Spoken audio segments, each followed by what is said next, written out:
How's it? I'm Alex McCauley. And I'm Max Fosberg. And this is Excuse the Intermission, a discussion show surrounding the real return of the box office. May was a historic month for the domestic box office, so Max and I will recap that activity, discuss some recent releases, and give an important update on the show. Those conversations up next on the other side of this break.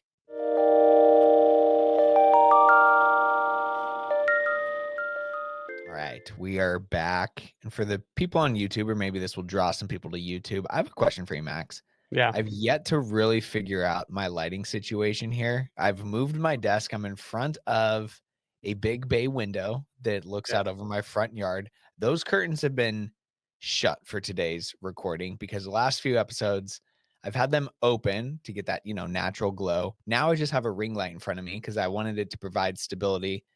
But still, as I'm watching this, like I'm fading in, I'm dark, I'm light.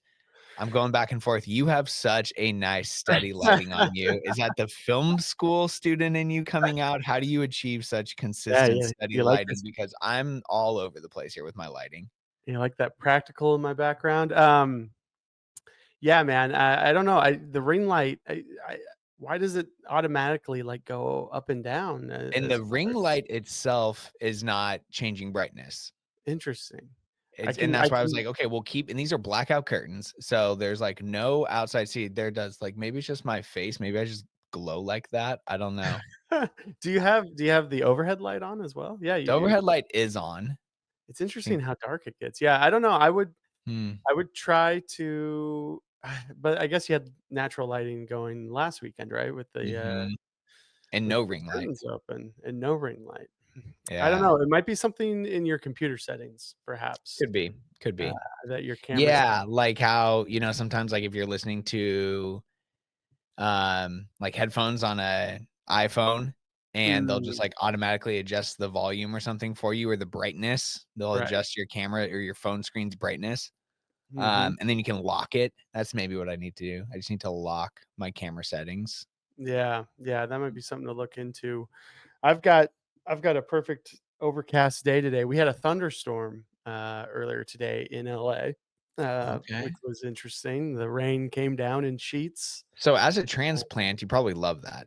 Yeah, it felt great. We opened up all the windows and it smells Totally. awesome. And you know, I can hear the sirens going off because people freak out when it rains here. So, Forget how to drive, do all of that.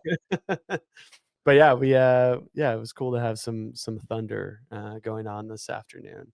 Nice. Well, up here in the Pacific Northwest, it feels like things are heating up and summer's here. It's 80 degrees today, Ooh. bright blue skies out, Oh yeah. which is kind of a good segue into, our first topic here for today's show, because with summer, I feel like there's 5 or 6 things that are kind of synonymous with like summer. There's, barbecues, there's 4th of July, there's school being out, and then, up there in the top 5, top 7 things that I think people associate is like summer blockbusters. Like, what are you going out to see? Well, this May, which is, kind of the unofficial start to summer, that Memorial Day weekend is really when like we start paying attention to summer blockbusters and how things are tracking, performing, and ultimately how they end up. So we have some numbers here from May of 2025 that we want to go over at the beginning of the show here, because like what a run. This is a historic run for the month of May. The cumulative box office gross domestically on 128 different theatrical releases is about $33 million shy of $1 billion. Wow. Just to put that into context, the last year that the month of May here in the United States domestically performed over $1 billion was in 2019, and that was $1,077,000,000. The year prior in 2018, it was $1 billion and $1,077,000,000, and it was in 2018 $1,040,000,000. These 2 years though, if you look at the release numbers, and I'm on Box Office Mojo right now, in 2019 they performed over $1 billion with 225 theatrical releases, and in 2018 the box office performed over $1 billion with 218 releases. So once again, the month of May in 2025, just shy of a billion by about 33 million, and on half as many releases as 2019 and 2018. So 200, or excuse me, yes, 200 releases back then. We were at 120 releases this past month. We can talk about the heavy hitters that helped get us to that mark, but what are your impressions of that just right off the bat? You love to see it. Uh, I think also a number we should be paying attention to is that compared to last year, 2024, May of Yeah. last year, I mean, we've seen an increase in over 75% Yes. in box office. So, and only two more releases. And who Mhm. knows? Maybe there were more. I guess maybe you think kids films are kind of like the main driver of box office, so maybe there were more kids films this May, but honestly, I really just think more people are going back to the theaters. Like who knows if I think it's actually totally possible that we could get back to $1 billion monthly, Mhm. like we were in 2019, and it makes sense that it would take 5 years from 2020 uh, to to get back to this point. Yeah, And the rebound was gonna take some time, right? Because you yeah, look in 2020, we had 13 theatrical releases. That in the May of right. 2020, that increases to 83, 91, and it wasn't until 2023 that we went back up over 100 theatrical releases, not only in the month of May, but when that started to average back out for all months. Well, in 2023, it went down. It went down only The 1.5%, the but performance went down, the yes. performance went down, and then last year it went even further down. So it's very encouraging to see this. Mhm. As two guys who love theaters, love the theater experience.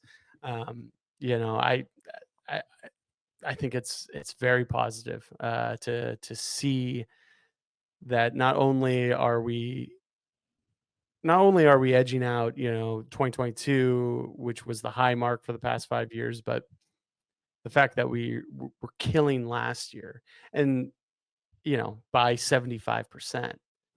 That's great. I'm excited to keep looking at it. Like, maybe we start doing this every month, Mhm. Mhm. where we look at the monthly uh, in recent years and compared to this year. But yeah, man, I think it's just all good stuff. It feels good. So in the month of May, there were 5 films that grossed over $100 million domestically, which of course helped contribute to that nearly billion-dollar mark. The top Mm. film being Lilo and Stitch. This movie's, I think, well over 600 million worldwide now at this point. Um, but in just the month of May domestically, it had $260 million of gross income. Thunderbolts was second with 180. Sinners still performing really, really well with 123. Mission Impossible: The Final Reckoning, 114. And then the little franchise horror movie that could, Final Destination: Bloodlines, up over $100 million domestically, and when you factor in the international gross for that film, it is well over $200 million. So we're talking about, I mean, of all the things, right? Like Lilo and Stitch, that surprised a lot of people. I don't necessarily believe that the consensus was that there was that diehard of a fan base out there Well, for Lilo and Stitch. I think they hit the timing perfectly, right? I feel Yes, like kids who were 6 years old when that original came out a are lot of them have young families now. yeah, or just like people with jobs who can go to the movies as Mhm. many times as they want, Yeah, yeah, yeah. Uh, so they hit perfectly on the nostalgic clock, And of that.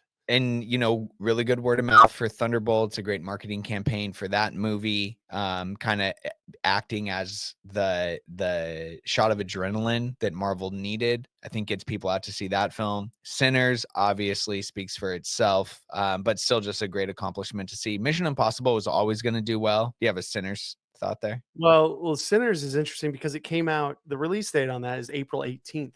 Yes. So, I So mean, so much of this box office just, to like, continue, continued. yeah, Yes. into May Yeah, is fantastic, and I think kinda speaks to the quality of that film. Um, absolutely. Lilo and Stitch and Thunderbolts are those are known IP Mhm. properties, right? So, like, yes, they are going to have fandom behind them, but yeah, the fact that Sinners is in the 3 spot here, being an April release, that's huge.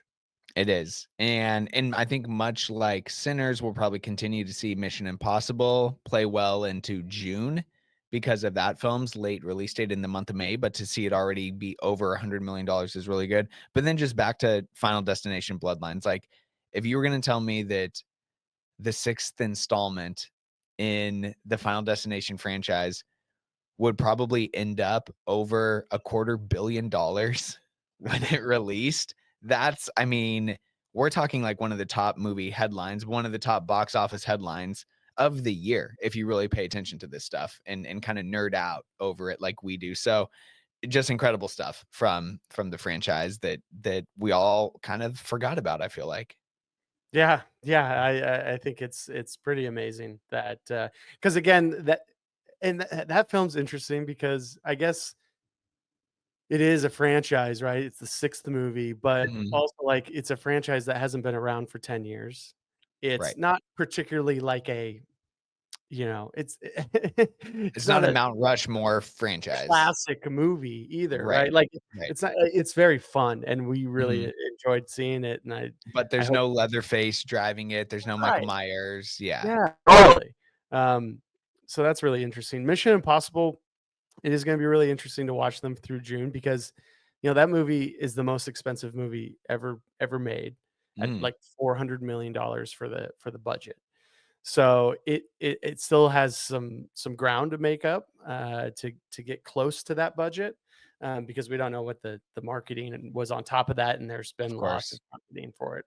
Um, but yeah, And I hope it currently it continues sits at 356 million worldwide. worldwide. So Yeah. it's done about twice as much business internationally as it has So domestically, interesting. actually. Yeah, That I mean, that's people love so Tom. We all yeah, know yeah, Tom does not world do leader. press.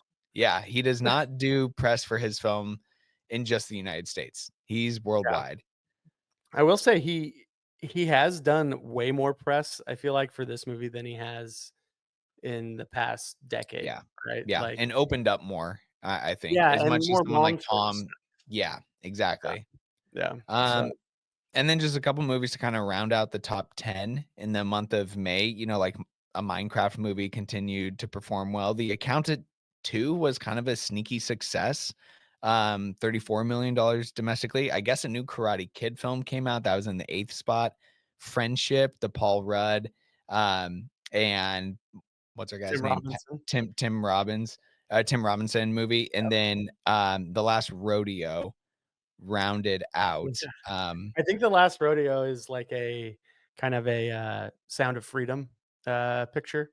Like, it might be from one of those, faith-based, studios, can I and read you the, log line here on yeah, Box Office please. Mojo? Can I do my Yeah. movie phone voice too?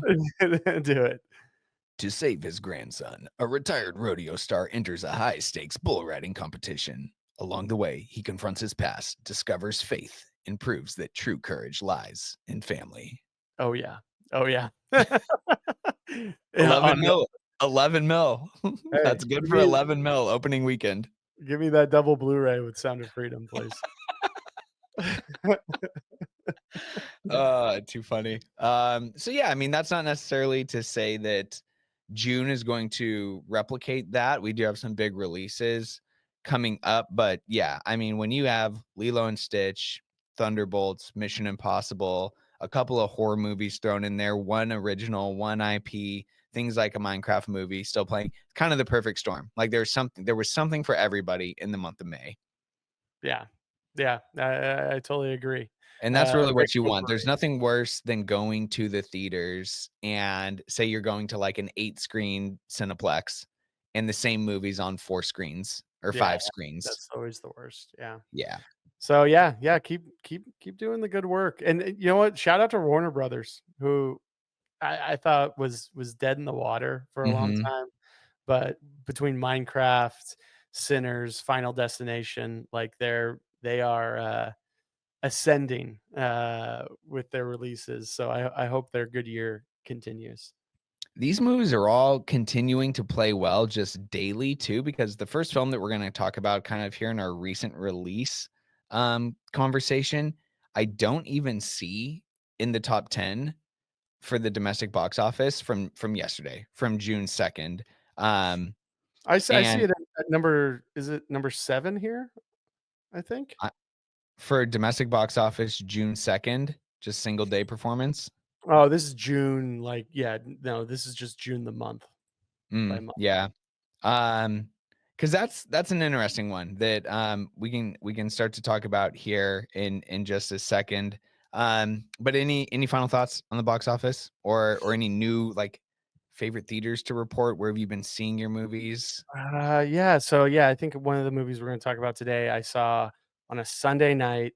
It was an AMC at the Grove, which is, like, kind of this big, huge shopping center in West Hollywood, and, man, just a packed house on Mm, a Sunday night, and, like, I had to sit in the front section because I didn't get my tickets beforehand, and, which was totally fine, but, mhm, a really engaged audience. It was tons of fun, and I would say even, like, again, heightens the experience.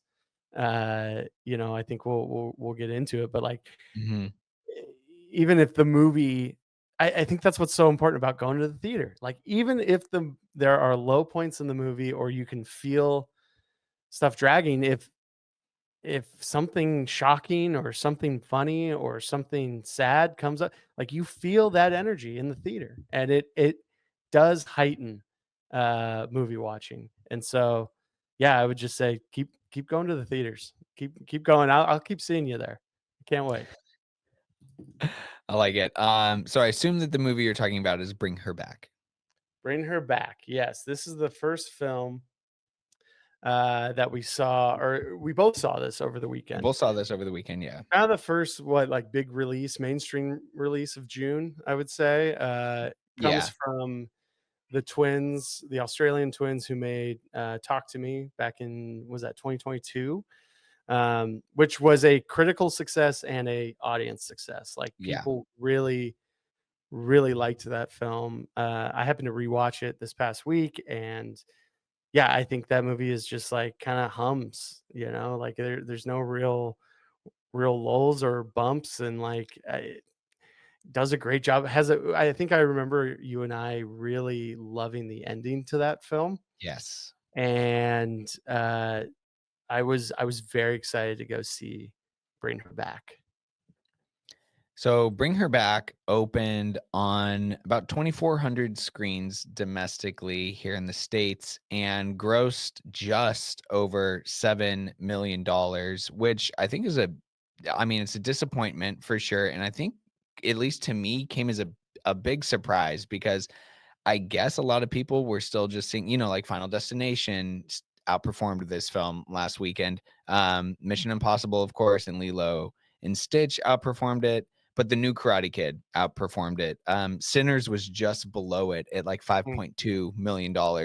Thunderbolts at 4.7. So again, having the diversity, having the variety of different movies to go out and see right now maybe hurt this film's performance a little bit, but like my screen was not very full. It was like a 4 o'clock on a Sunday, mm, and I think I probably would have enjoyed the movie a little bit more had it have been a packed house, because this movie, surprisingly enough, and I mean, once we get into a somewhat spoiler free conversation about it, but once this movie got going, within the first like 15 minutes, I kind of had one of those like uh-oh moments, because mm, it's a movie that I thought was really going to be for me, and then I realized was a good way that I think I can describe the movie without hopefully spoiling too much, was just like it was too handholdy. It was just everything was too telegraphed for me, and I think the moments that were supposed to be played for a lot of suspense just don't work when that's kind of the scenario that you've put your audience in. Um, so I don't know. I think we both rated this somewhat similarly on Letterbox. So what are your just sort of overall thoughts on I Bring Her Back? I think it's just I think I wrote this like this movie is just fine. It's Sure. like it's kind of middle of the road for me. Like it's got some weak writing, but like some of the actors given really good performances, right? Mhm. Like the I think all 3 of our main really, there's 4 main performances in this film, but I think all 3 of the main performances are solid. yeah, and Sally Hawkins is in this film, and I think what she's able to do with the material is really fun on one level and like disturbing, but then also like it's a little hammy, right? Mhm. And so you do have to kind of um I don't know, I felt myself like ebbing and flowing through the movie where I'm like, oh, this is okay, here we go. Like this is gonna be fucking great. And then you just kind of go back down into this, what are we doing here? Like Yeah. what's going on? Um, like something that we love in a good horror movie, and especially in A24, is like a signature score, right? Some Mhm. sort of theme, that music theme that kind of leads you throughout the film. This movie has a completely forgettable score. Like, I don't remember feeling the music at all in it. However, the sound design, like the Foley artistry of it, or the sound effects, are fucking fantastic and really heighten some of the visuals that you see on screen. Absolutely. How did you feel about the cinematography? Because that was one thing that I was, like, kind of, like, really annoyed with. I Um was quite annoyed as well. Here's my thing, I felt like it was too it's really interesting because this movie really takes a turn once it starts raining in this town that Mhm. we're set in Australia, and I could not stand the lighting and the way things looked once it started raining, and I It thought was that was very a brick, big very muddy. yeah, I thought that was a big detractor for the film. Yeah, and some of the lenses that were chosen and the angles, and like I understand that they're trying to make it as intimate as possible, and maybe that's supposed to do like up ratchet the tension, but Mhm. man, just like can we can we get out of these people's ear? Like can you back me up just a little bit so I Yeah. can see the geography of this place? Um so I found that kind of distracting. On the other hand, there are moments when we are in a little bit of a wider composition, and like some of the special effects are really, really good. You know, there's a couple scenes. This movie has a lot to do with consumption and eating, Mhm. and there's a couple eating stuff scenes that are like just awesome. And these are moments in, especially in that packed theater I was in, where like I've got my hands on my head, and people, there was a woman 2 seats down that literally I thought was going to puke all over the Mm. floor. Her gag reflex was just going off like crazy, and people are screaming and going, "Oh no," and yelling at the screen, and like again, that really heightens the experience of watching this. However, once you walk away from the theater and think about it longer, it does feel a little like, oh, those scenes were kind of just shocky, right? Like Yeah. what really were the point of those in this story? And it's never really touched on or explained why or what or you know who even really. And so, yeah, that I can feel that, as I leave the theater and, like, I'm thinking about the film more, that it's kind of a disappointment. I'm gonna give like a quick just secondhand synopsis of the film, Mm, not yeah. reading anything right now, just so that I can sort of talk about where I think the movie could have been more successful in the direction I would have liked to have seen them go in. So basically, two half siblings lose their father, their last biological parent, and from this moment on, which is really how the movie starts, they're then placed into foster care, and Sally Hawkins is their foster mother. The younger sister, the half sister, is basically blind. She's like 80 to 90% blind. She says she can only really see lights and shapes. And the older brother, who's about to turn 18, is very protective of his younger half sister. And the moment that they move into Sally Hawkins' house, which I do agree, it's a great movie house. I would have liked to have seen the camera explore that space more. Mm, You know something is off, and not in a way where like, "Oh, I know something's off here.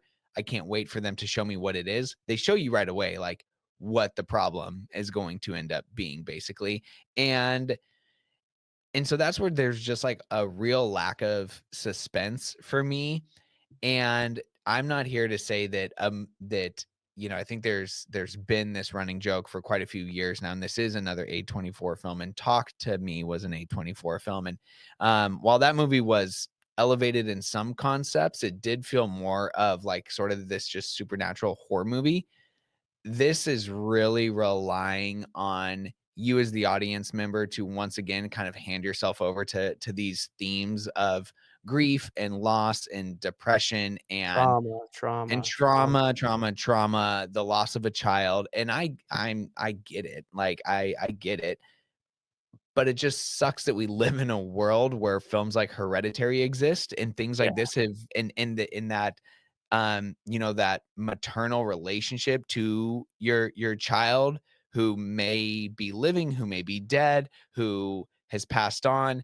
We've seen it done so well, not only in Hereditary, but in quite a few other films here in recent memory. And so when when you show so much at the beginning of your film and then you leave a lot unexplored, it puts the story that we get in a tough place because then I can only really be hypercritical of the things that I'm seeing, and it is like some spotty writing at times, good performances, but like spotty writing and questionable cinematography, the lack of a score, the inclination to think like, wow, you're really relying on like a few really well done set pieces where like the makeup team is working and the visual effects team is really working hard here. And so like when that's what I'm left with, and then on the other side, I have to sort of like decipher between is there a good story here versus like what could have been? Because I think what could have been, like seeing if this was really just like almost how Hereditary really becomes a Tony Collette vehicle, like Alex Wolff is obviously incredible in that movie. Gabriel Byrne also is like the supporting role of the father. There's so much there's so much meat on that bone. If this was just like, because this movie is only about 100 minutes long, so if this was just like an hour and a half of Sally Hawkins dealing with the direct aftermath of the loss of her child, and then coming into, we'll say, possession of her first Right. foster kid, Ollie. um, Ollie, I think that is would be such a more interesting movie because then that lets us really explore this space of what we get in the opening credits scene. Really, it's either the opening credits scene or right before things kind of get going after we've had like our opening title card. But like this is a cult movie that doesn't show us anything really that this cult is up to. Like we ultimately find out what they're doing to these children and how they're providing people who are going through the loss of a loved one and dealing with that grief and that depression and that trauma. We find out how they are air quotes helping people, but we Mhm, don't really get to see it. And it's just such a tease because really without mhm, getting into too many spoilers for the film, the sort of possession type influence that these abducted children get put under and then get released back into, society, but not really, like, they're confined. I don't know, I was getting vibes of, like, Martyrs and a little bit of Hereditary and so many different things where I'm like, "God, there's just so many other movies that have really explored, like, a dark, fucked up side of a cult like this, and just shown us more." Like, this would have been a movie that I just would have loved to have been like, it's still a hard rated R, but, like, show us some really gnarly stuff of, like, how this process happens. It is interesting, and you bringing up the other version of this film sounds just like way more exciting and way more interesting to follow Sally Hawkins and like the discovery of this cult Yes. and then yeah, the acts that she's going to have to do. Um and then Because you know, that feels more like the movie that it's trying to be by right. making the Sally Hawkins character this, like, Toni Collette type hereditary figure that, like, we're supposed to almost empathize with their madness because they have lost somebody, or we're at least supposed to be, like, along for the ride. It's a movie, of course, whatever. But like, when Toni Collette has been completely consumed by the cult in Hereditary, it just feels so earned, where, like, Sally Mm. Hawkins, her mental state just felt so unearned to me. I'm like, I don't kn like, okay, Well, it all happens off screen. it all You happens never off see it. screen. Yes. Yeah. You just get plopped into Sally Hawkins and Hawkins's, journey, Yeah. and yeah, I think you're completely right in that, observation that they coulda chose to go a different direction, and I think it would have been a much more successful movie. Yeah. Um, I will say Sora Wong, who plays Piper, Mhm. this is her first time acting in anything ever. Like, her mom made her audition because she saw a Facebook post for auditions, like, in Australia, and, Sora Wong's that's really cool. That's really, really cool. That's a great story. Yeah, and she and in real life, you know, she deals with, um, almost complete blindness. So, Mhm. I think that's really cool, and maybe but, I mean, that again, I just think and if we get that other version of the movie, we probably don't get Sora Wong, right? But Mhm. so, there are handoffs, but, I don't know, I just wanted to point that out. That's a cool little factoid. It is. And again, the movie that we got did deliver on some levels. Like, there's it's There are about either a 2, maybe 3 moments where it's just like, yes. "Whoa." I mean, for anyone who's already seen the film or when you're going to see the movie, just like as it's funny because they have the siblings that have siblings have sort of like this safe word between them when Yep. they say grapefruit when I think that means like shit's real, you need to trust me, Right. basically. Um, so I'll just say to all the listeners out there, like cantaloupe, that's my safe word for you guys. Once you see a melon get pulled out of just once you see a melon on screen, like buckle up. Yeah. Yeah, yeah, Um, it's really great. I also really hated the ending of this film. so weak. Especially because Talk to Me is such a strong ending and such a and an ending that really, like, is kinda unconventional, where this Mhm. is just extremely conventional and, like, Yes. just you see it in almost every single movie. Overly dramatic too. Yeah, yeah. Um, yeah, so I don't know. Again, these guys were supposed to make a Street Fighter movie, and they made this instead. Hmm. They pulled out of that project to do this project. So I'm happy that that happened because we don't need a Street Fighter movie, Nope. um, especially from the guys who brought us Talk to Me. Uh, so I hope keep making movies and keep doing these weird, gross moments, right? Like, I hope they keep making horror. I agree.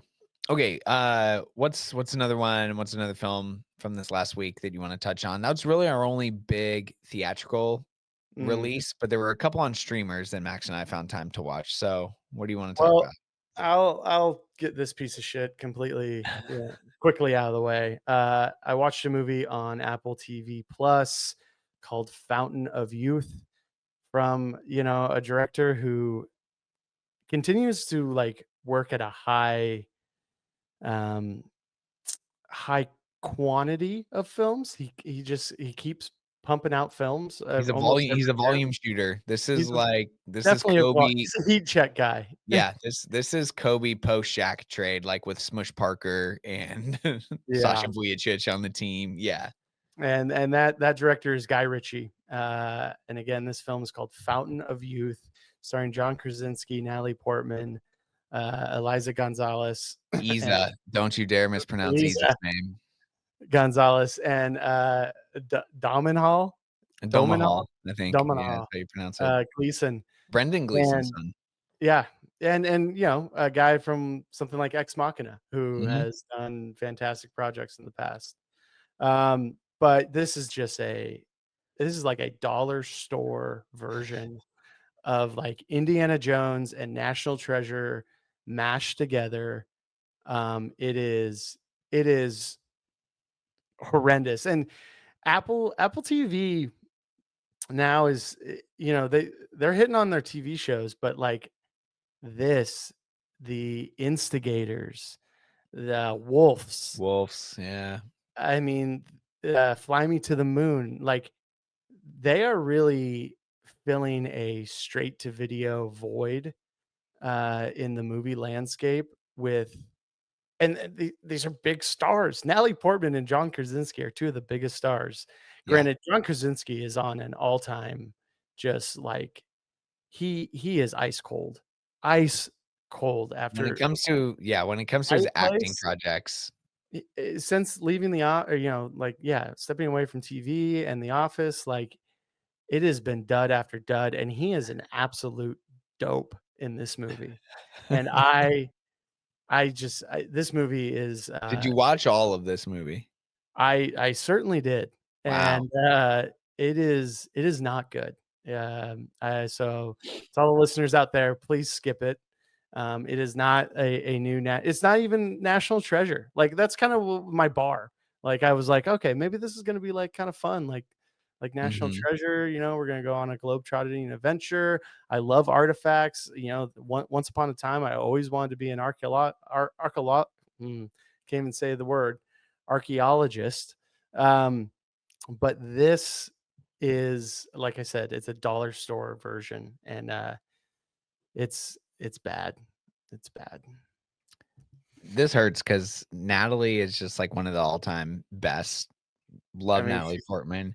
paycheck, Yeah, man. that's tough. To He's a play second fiddle in this to John Krasinski is tough beat. rough.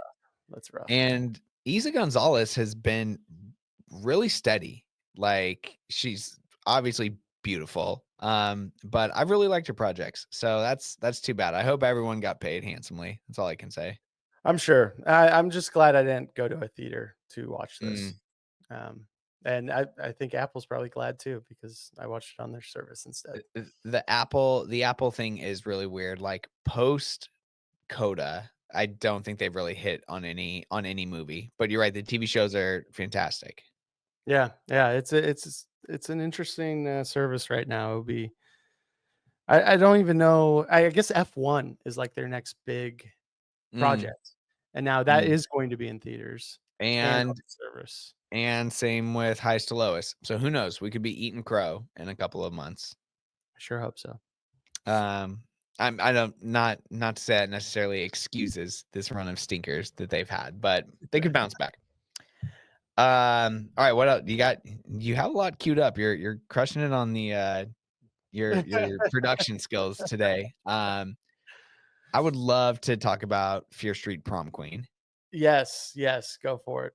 Okay, so Fear Street Prom Queen, such an interesting release, the timing of this release for me personally. And that's because I guess 2 weeks ago now, my mom's out of town and she asked me to go over and take care of her cat while she's visiting family. And so anytime I'm over at my mom's house, I'm inclined to fire up Netflix because I don't have Netflix logged in on any of my devices or downloaded on any of my devices at home. I don't, I don't know if that's some like, silent protest or whatever for the streaming service that has kind of ruined movies. It probably is on some level. So if there ever is like a Netflix movie that I want to watch, I just find ways around that. And watch it at home some other way. But so I'm over at my mom's house and I'm like, you know what movies I've always wanted to watch were the Fear Street films that came out 2021, kind of in the back half of the pandemic, but they were lost on me back then. And so I decided, you know what, here we go. I'm going to start with 1994, give it a shot and see what it's like. And if I have a good time, awesome. There's two more movies waiting for me because the first three were all released kind of in succession there. Right.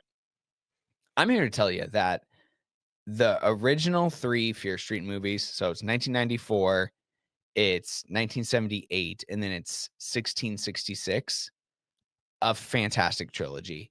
Cool. And Fear Street Prom Queen, while being serviceable, really, really makes those first 3 movies look like a masterclass in, like, storytelling over a 3-film block. Like, there's such a clear division. It was the same director on the first 3 films. Um, the movies tell this story of this town that was divided a long, long, long time ago. You find out about this in the 3rd film, 1666, between Shadyside and Sunnyvale. And now the best thing about these movies is that they are so indebted to films that have come before them, but all of the homages, all of the tips of the cap are done in a way that, like, yeah, you can say it's a little Stranger Thingy, um, nostalgic bait, if you will, but like when done right, it's like, okay, well, that's what Scream was. That's why everyone loved Scream Right. because it brought back the slasher. Like this brings back that first one, especially 1994, which is the time period in which the entire Fear Street series like kind of relies on. Um, you have one character that's in all 3 movies. It's trying to figure out why this town, why these 2 towns of Shadyside and Sunnyvale have been pitted against each other, and Shadyside being like the wrong side of the tracks, and Sunnyvale being white picket fences and everybody's well off. Nothing bad ever happens over there versus Shadyside, where every so many years there is like a mass murder, something goes wrong, and that's what these movies do such a good job of showing us is like how the different curses have taken their own toll on the town and become almost like a plague for Shadyside. And so Fear Street Prom Queen it exists within that same universe. It takes place in 1988, and there is the awareness of like Shadyside being the wrong side of the tracks, but it only takes place in Shadyside. So that's the first thing that you're missing in this movie is that rivalry between Shadyside and Sunnyvale. What we have is like a girl whose family has experienced one of these Shadyside tragedies. Her mom ended up having to like stab her dad during an attack or something along these lines. Not a story that we're told within the first 3 films. Mm. We really get to know kind of like the core killers from Shadyside in the first 2 movies, which is again just like so great. Really makes you appreciate the lore and the vision and the storytelling in those first 3 films. Like I cannot recommend those first 3 movies enough. Um, I think they get as that first trilogy goes along, I think the quality falls off just a little bit. Like the first one is so fun, and then the second one is still really good. The second one, taking place in 1978, is really a love letter to the like sleepaway camps of the world, the Friday Mm. through the 13th of the world that are all like those summer camp teenagers getting promiscuous and then getting, hacked to bits. And then the other one, 1666, is more of your like folk horror, kind of like poking a little bit of fun at the A24 elevated concepts of like The Witch and all these other movies that we've gotten to know here over the last like 10 years, I would say. but then the second half of that movie comes back to 1994. So you do get a good balance. And once again, it wraps up really nice and neat. This movie's just like more of a one-off. That's kind of how I felt about it. The One of the best things that these movies all have going for them is whoever is the music supervisor. And I know I gave whoever it is in the first film a huge shout out because like the jukebox soundtrack to all of these movies, and this one is no exception in 1988, like this is when you really see just like how stupid big a Netflix budget can be because it's still like these movies can still you can still say like, "Oh, it kinda just looks like Stranger Things. It kinda just looks like TV. It doesn't look like a film."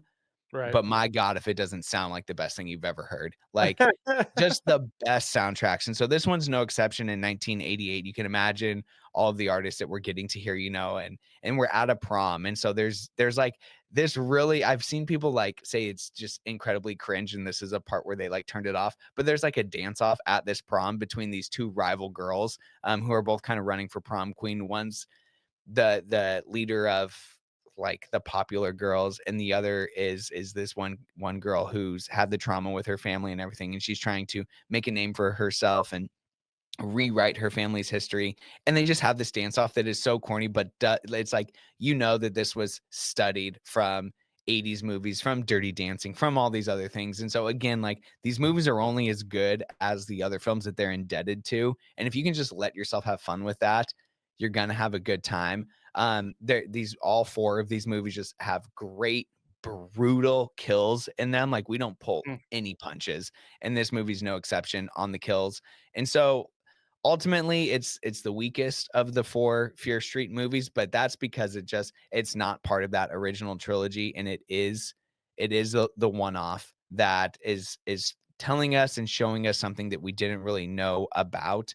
Whereas those first three movies do such a good job of just like connecting all the different tangled spider webs into this one giant story that is just awesome. You can still have a lot of fun with Prom Queen, but I see why people are kind of ripping it, whereas like the first ones have a consensus like 3 to 4 to some people are just like, God, this is just like so me core, and they give it like a 4.5 or a 5 on Letterbox. I haven't seen anybody really that I follow or paying attention to on that platform go above like a 3 for Prom Queen. Most of them are like in the 1s to 2s. I'm somewhere around that 3 level, just because I'm a little bit more generous to a movie like this that I can just like sit down, spend an hour and a half with, and have a lot of fun while doing so.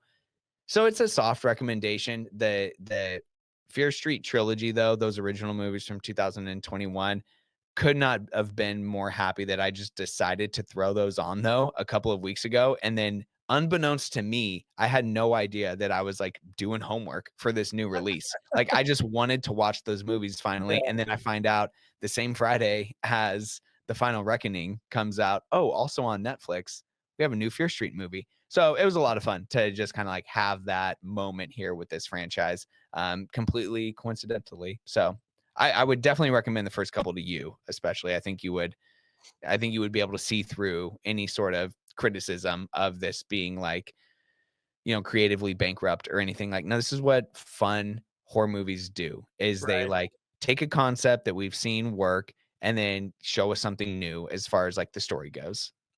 Yeah, they've always been on my radar and always have been things that I've been like, just out of reach of watching. Yeah. But I'm glad to hear that at least the first 3 and even this one, again, I think there is a space for, y these types of movies on streaming, Hmm. uh, and especially if you can make them for a lower budget and a cheaper budget, even though we're getting tons of music cues in it. I You need that in horror. You need the cheese, and so I'm glad that these are filling that void. I mean, when you watch 1994, which is the first one in the franchise, within the first like 20 minutes, you will be like, okay, we've got to be up to $4 million on just copyrights alone because it is like bands that don't normally license their music for films. Like it is Radiohead, it's Nirvana, Wow. it's Nine Inch Nails. Like Closer is playing during like the opening sequence of 1994, and it's like just a murderer's row of whatever the decade is that we're set in. They just go all out and take every single song from like the top 40 that year. It's great. Note to filmmakers: if you want the critic Alex Macaulay to love your film, closer in the opening titles, It's never failed. locked in. Fincher did it with Seven, and we've never looked back. Okay, how about this next one? I believe, did you get a chance I to watch got about Mountainhead? 45 minutes into this one. Yeah. Uh, Mountainhead is from, I believe, Jesse Armstrong, who is the writer, creator, showrunner of Succession, which Mhm. was, a phenomenon for what, 4 or 5 years, or 4 or 5 seasons, I should say. Um, Mountainhead is his new feature film on HBO. I guess it's HBO Max now. Just go HBO back. Max. It's an HBO original. It follows four tech giants, all meeting up at a cabin up in like a snowy mountain area. I think, like, I don't know if it's the Alps exactly, but in a huge mansion to meet. And I think the original plan is like to have a poker weekend. Yeah, they're boys. They're all boys. They're all boys, and they all are like kind of, you can see loosely, like, you know, uh, Like, auras of real yeah, life people yes. in these guys. We've got Steve Carell, Rami Youssef, uh, Jason Schwartzman, and Chevy uh, Chase. Mr. Chevy Chase. Yeah, what is his name? Corey Michael Smith. Yes. So I was pretty excited for this film. I Just to put it out there, I'm not a Succession head. I've watched maybe 2 episodes of I've Succession. never seen an episode. I should Okay. put that out I there as well. Yeah, I never jumped on that wave, and I know people are, want to freak out about that. But going Like, bro, in, I still need to watch Mad Men. I still need to watch Breaking Bad. I don't have time for I know, Succession or Severance or any of this shit. dude, it was so funny. I'll tell you off mic, but uh, yeah. So so while they're together, like, and one of their AI programs goes live, or like, and takes the next level in like technology and realism, and it like brings the world crumbling down around them. Mhm. Um, so it's a lot of these four guys walking around this house or outside talking, and there's a lot of jargon going on, a lot of tech talk, and I think, that it must be really well researched. And um I think it's yeah, keep going, keep going. I'm not a tech head. I'm not an AI guy. I'm not a tech bro, like, just not my wheelhouse. So I'm while I'm watching this, I'm very trying to get caught up in it, but also, like, just feeling a little lost, and it makes me feel stupid, which I know I'm Mhm. not. But uh, I just found this movie just, like, utterly not interesting, and I think it's well timed for its release, with, Google releasing Flow last week. I think 3 of the actors are really good. Do you I'm know, like, kinda Rami? I don't like Carell. I'm kinda done Oh, with okay, the whole Steve okay. Carell I'm as glad the to hear you say bad that. guy, Yeah, as a serious actor. I'm kinda done with that experiment. I think we can move on. Um, Again, another Office alum, just, like, letting me down, yeah. out here in the worldwide, of films, wide world of films. But yeah, man, I don't know. I just was not hooked, as I thought I would be with this film. So from what I've seen so far, I do the impression that I get is that so much of the jargon, which I do think is really well researched and delivered pretty well by these four different actors, I think is made to sound stupid Mm, to make them look stupid because not only in this film, but you see it on social media, on Instagram Reels, on TikTok, like there's the people who are just like, "Oh yeah, get that back to me by EOD, like da da da da, and they're just doing all this, just like corporate, like we'll circle back. Oh, put a pin in that. Da da da da da. All this just like really stupid, overused, just like business talk, tech talk, office talk. That it's like, no, these people, like I love, God, I hate people that have three names. What's Chevy Chase's name? I think it's Corey Michael Smith. Corey Michael Smith, like him having the puffer vest with like the polo or like, the long sleeve collared shirt underneath is like just such a look and so funny and so stupid. And same with like Carell's look and everything. Schwartzman's got the same vibe going. So like I do think that it's supposed to be like tongue in cheek. Like they Right. obviously get that they're playing billionaires and like no one thinks being a billionaire is cool in 2025, right? Right, So I don't right. think we're supposed to really like look up to any of these guys, and not to say that like that's what you were coming into the film trying to do or whatever. Like I think they're all played really well and made to look stupid by sounding the way they sound, by dressing the way they dress. And then, this the AI thing is so different, right? Or so interesting because AI is going to be different in every movie. But I said, I guess just on last week's episode that like anytime that we have AI in a movie, now I'm just going to call it the entity. So like the entity, and when the entity in this movie kind of goes off the rails, where we're supposed to, I think, look at how helpless these guys who are supposed to be really smart actually are. And I Mhm. think that that's well communicated and well executed. I'm really happy that this was, and I am definitely going to finish it. But I'm happy that this was a movie and not some mini series or not like another Silicon Drawn out Valley. through, like, 6 Yeah, episodes. drawn out. So I am in, a made for TV movie. Like that's what this is, like this is not theater worthy. Um, Right. and Yeah. so I do like the space that it exists in. And I do think people are gonna see this. I think people are gonna watch this movie and they're, even if they don't know somebody directly, because how many of us know billionaires out there, but like even just like the douchebag at your office, people are gonna see people who they know in these characters. And so I do appreciate it for that. Yeah. I just, don't they know that Ethan Hunt's out there saving the world from the entity? Like, it'll be alright. It's gonna You'll be be okay. okay. Yeah. Yeah, yeah, yeah. Yeah, it'll be You can interesting go because you can go harass some bartender at, yeah, the restaurant or wherever you are. Yeah. I was thinking like Aspen, but you saying Swiss Alps, it does feel a little bit more like international now yeah, when you say yeah, that. yeah, I don't know, maybe again, I think I wrote in my review, like, maybe in 20 years, we'll look back and this will be actually a really, really funny and sharp satirical, Yeah, satire movie. on it. Yeah. Yeah. I could see that. I could see that. All right, does that cover kind of the big ones? Do you have any more? Do you have I don't know, did you watch The Ugly I did Stepsister? not watch The Ugly I Stepsister. didn't get to it either, Okay, well, let's save but that for next week then. yeah, yeah, great. Yes.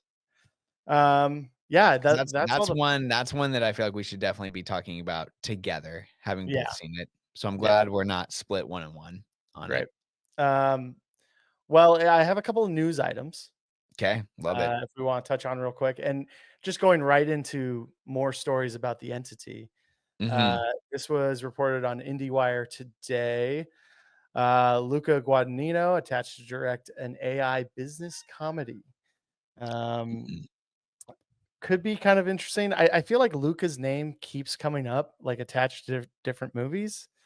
But this I mean, is you wanna talk supposed about somebody that's just, like, got a full clip always. It's Luca. right?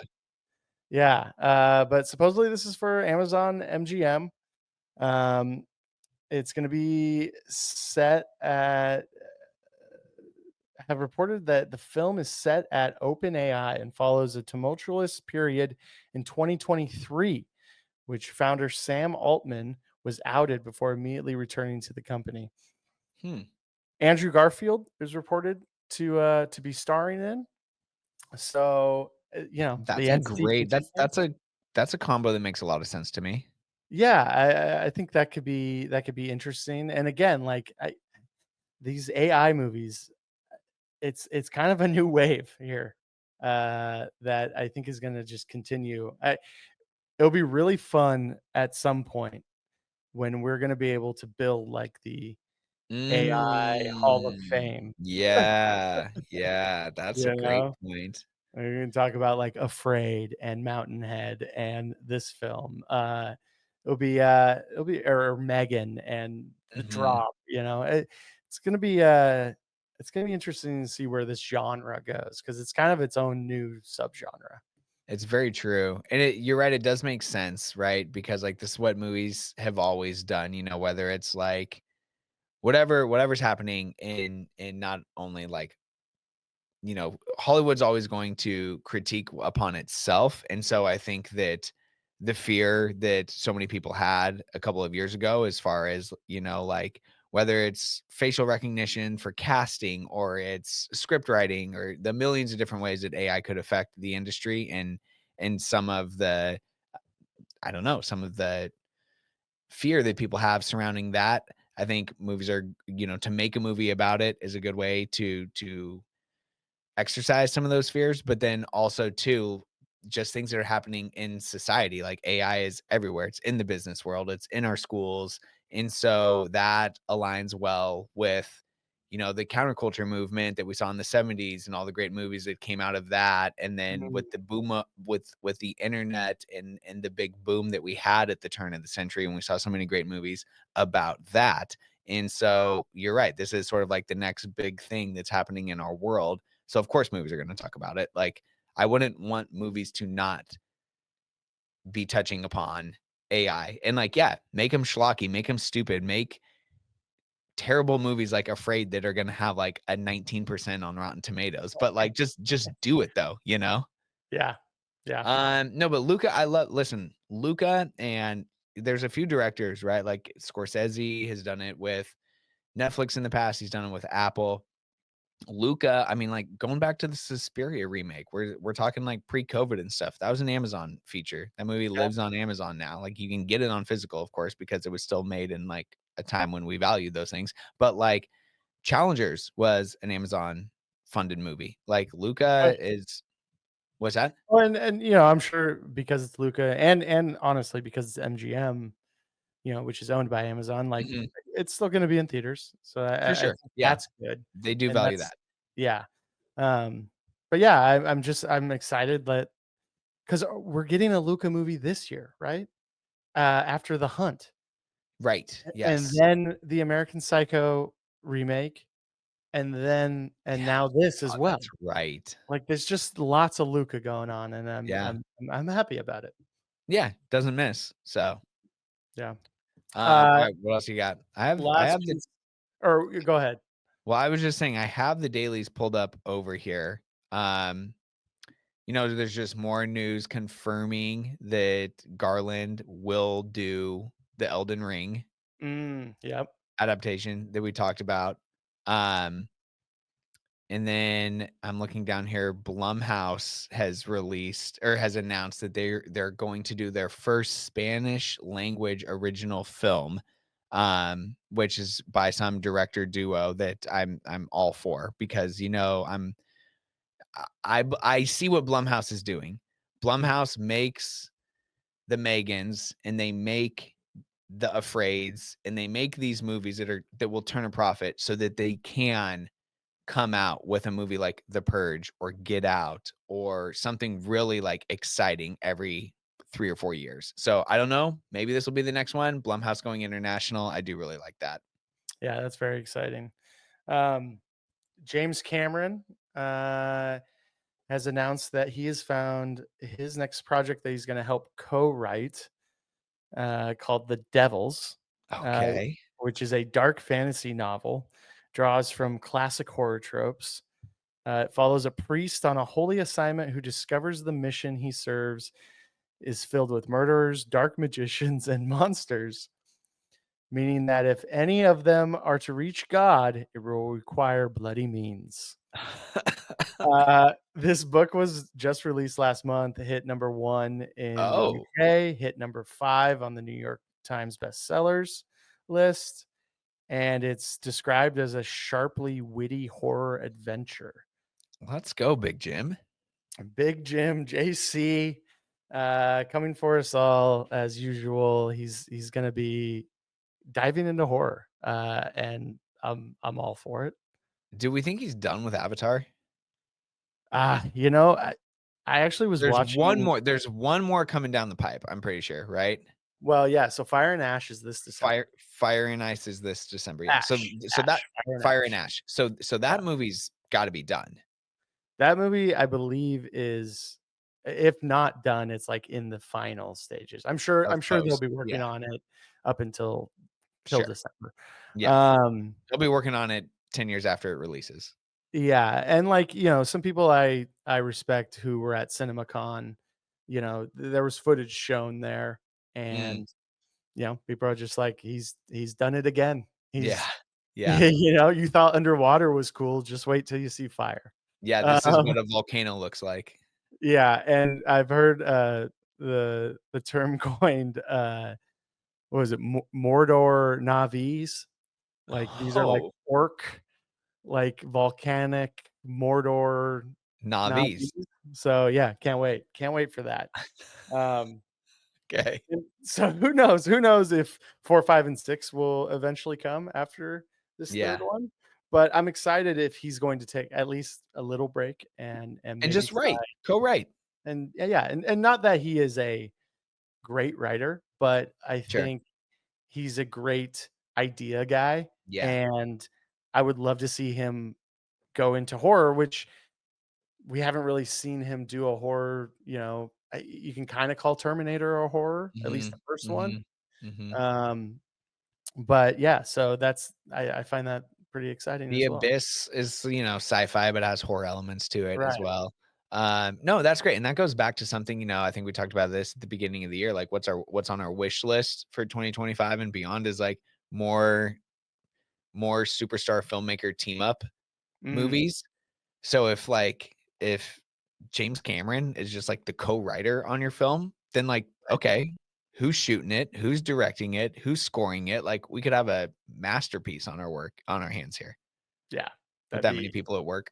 that'd be amazing.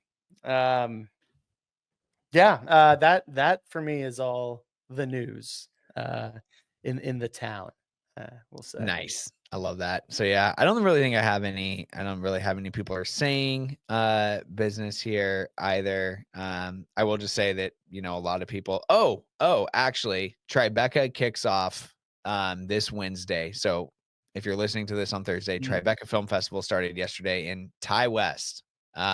New vampire movie with Scott Mescudi and Kiernan Shipka. Like I've loved Shipka forever. So to see her as like in a starring role in a Ty West film about vampires and Kid Cudi is, the second hand in this movie sounds like a blast.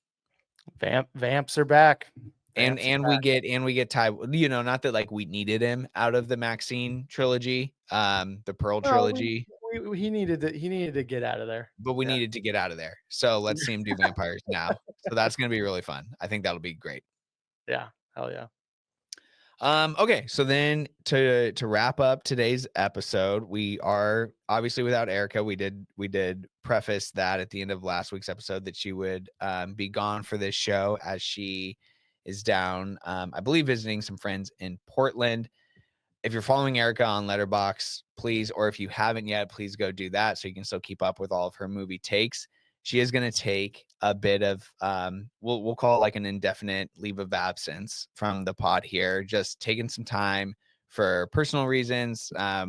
We spoke with Erica a lot about this decision over the last week and all agree that it's what's best for her.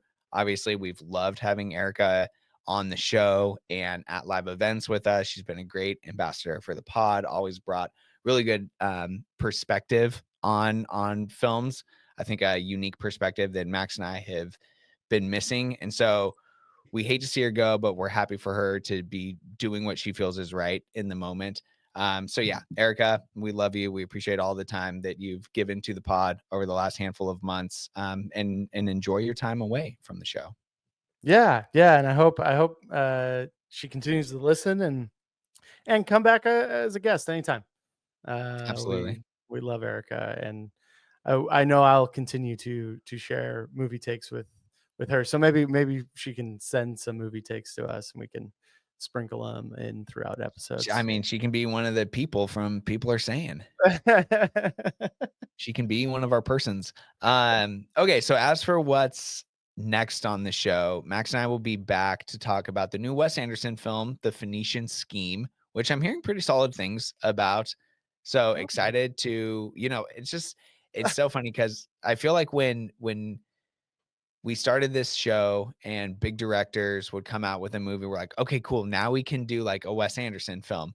right, But Wes has released, like, this will be his 3rd movie, I think, since we've started the pod, and so we were talking before we got on air, and it's like, we've done a Wes Anderson Hall of Fame. We've right, we've given all of his movies, or we've done a whole career ranking, right? It's like, right. we've given all of his movies, 15 seconds. And so yeah, we're excited just to talk about the Phoenician Scheme, see where it maybe kind of fits into some of Wes' best, depending on how we feel about it. I know you're a huge Wes Anderson guy, so you're probably chomping at the bit to get out and see it. And then we did mention the Ugly Stepsister, which is a Shudder original that we have heard amazing things about, and Mm, so really excited to check that one out. We'll probably get to a few other films next week's episode as well. We have Ballerina coming out, and so I'm excited to see where the John Wick franchise goes. Even though we're supposed to be post Wick, Wick's back. We can't be post Wick. We They'll can never let go. They'll never let us truly get post Wick, but Ana de Armas, I feel like we I don't know. Next episode will be a good opportunity to talk about her because I do think that she is a bit of a unicorn in the sense that I think she can actually pull off being an action star while still being, just like a bombshell and then also someone who, the success of a film like Blonde, certainly not good critically, but she was still nominated for Best Actress in Yeah, that totally. role. So like I kind of think she can do it all. So we'll see. We got a little glimpse of it in No Time to Die in her one scene where she really kind of stole that movie. So we'll see what that looks like played out over an entire film's runtime. Yeah, yeah, and yeah, it'll be. I think it's gonna be a busy week at the movies, so I can't wait to get out there. We touched on it at the top of the show, but this podcast is on YouTube, so you Yep. can go watch us there. Um, the Give Chatter me advice Network on how to on fix my YouTube. lighting, Yeah, yeah, yeah. Please, please.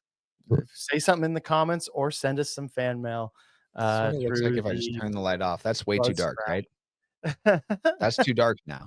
I'll turn, uh, that's very bright now. and that's way too bright. I'm Yeah, whitewashed. it's got to be a setting. It's got to be a setting. Camera thing on the laptop. Yep. All right. Well, that does it for today's episode. Of course, please follow Excuse the Intermission on Instagram and the two of us on Letterboxd to track what we are watching between shows. And we will talk to you next time on ETI, where movies still matter.